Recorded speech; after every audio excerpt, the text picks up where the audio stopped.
Mainit na balita, lampasuli sa 2 milyong Pilipino ang unemployed o walang trabaho.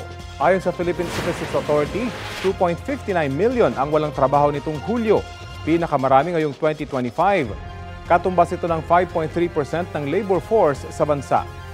Mahigit 46 million naman ang mga Pilipinong employed nitong Hulyo, higit na mas mababa kumpara sa 50.47 million na may trabaho noong Hunyo.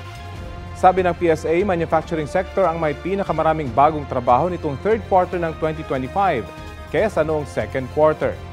Marami namang nabawasang trabaho sa mga sektor ng wholesale at retail, agrikultura, pangingisda at construction. Ayon din sa PSA, tumaas sa 6.8 million ang mga underemployed nitong Hulyo. Mula yan sa mahigit 5 million na underemployed noong Hunyo. Sila yung mga may trabaho pero mas mababa sa kanilang kakayahan o nakukulangan sa kanilang kita.